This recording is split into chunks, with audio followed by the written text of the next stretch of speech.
Joining us now is Arkansas Senator Tom Cotton. Senator, there's a 28-point plan kicking around out there, and it just sounds ridiculous that Vladimir Putin drew it up, that they're going to have to cut their forces by 2/3. They get all the Donbass region. You can't have any long-range missiles. I mean, this is a non-starter. I mean, why are they even talking about a plan like this still? Yeah, and Brian, Secretary Rubio seemed to let some air out of that trial balloon last night when he characterized it as an exchange of ideas. The stories may be coming, in fact, from Russians. What we do know is what President Trump has said and done recently. You just heard the clip where he said he's frustrated with President Putin. We're continuing to supply Ukraine with long-range missiles that can strike key Russian military targets inside of Russia. President Trump has said he's ready to go forward with sanctions on Russia, as well as secondary sanctions on countries that are buying Russian oil, which just shows that he has a strong commitment to keep the pressure on Vladimir Putin to make a deal at the negotiating table to end this brutal unprovoked war of aggression against Ukraine. So, as you say, there's a lot of provisions in these leaks that probably no Ukrainian could ever agree to. There's obviously fighting going on today. Russians are gaining some territory. Ukrainians are guaranteeing some territory. But Ukraine will not be able to give up vast swaths of territory that Russia has not been able to seize, and probably more importantly, have very critical defensive lines that are important for preventing a future return to hostilities. Yeah, Likewise, Ukraine, after what it's faced in Russia, is never going to agree to cut its military in half or give up critical weapons. That's the real guarantee.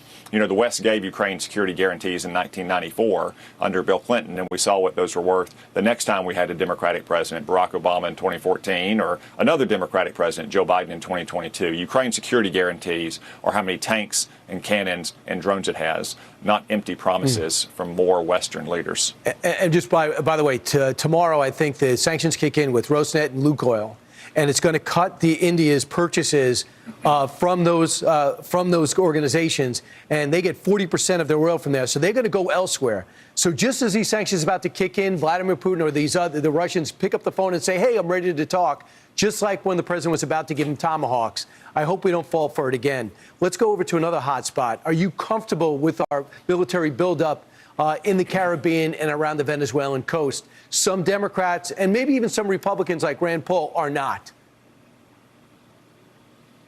Certainly, Brian. We've done a great job of destroying these drug traffickers' boats, which is stopping deadly poison from coming into our country. Secretary Rubio has said that all of these strikes are supported by multiple sources of intelligence. That's correct. You can also use your common sense. If any of these had been boats full of fishermen or refugees, CNN International would have already been on the ground and interviewed all their families and told their stories. So I think we can be confident that all of these strikes have been against cartel-based drug traffickers who are destined for the United States. And I assume when the president does talk to Maduro, directly or indirectly, the message is going to be leave. And the Colombia leader, Colombia is now saying that Maduro should really leave the country. And that's way would probably allow the group that actually won the election to run the country. That would be different. So there's something else going on I think that's extremely important. It's got everyone concerned. Unauthorized drone flights over our military facilities and installations. Do we have an effective defense against this? And what have we done to control this? Do we have any idea who's behind this? No, Brian, not really. And it's not just military bases. It's any large civilian gathering. It's SEC football and NFL football this weekend. Next year, you're going to have the World Cup. You got the Super Bowl, Daytona 500, other big outdoor gatherings. Yes, under federal law, these places often have restricted airspace, but obviously there's not enough federal law enforcement to control that airspace. So I've got legislation that would apply to both large civilian gatherings like NFL games, SEC football games, Major League Baseball games, all of whom support it, by the way, as well as military installations that would allow the military to take down drones in their airspace over bases or approaching them, just like they would, say, a box truck speeding at the front gates, or allow state and local authorities to use or to act as basically deputized federal agents to protect the airspace at a college football game or an NFL game, because, again, there's just not enough federal law enforcement to do that. We need to do a better job of protecting our military bases and large civilian gatherings from the threat of these drones. It's 27,000 drones detected within 500 meters of our southern border, 350 unauthorized drone flights over 100 military installations, and a 77% increase between 21 and 24.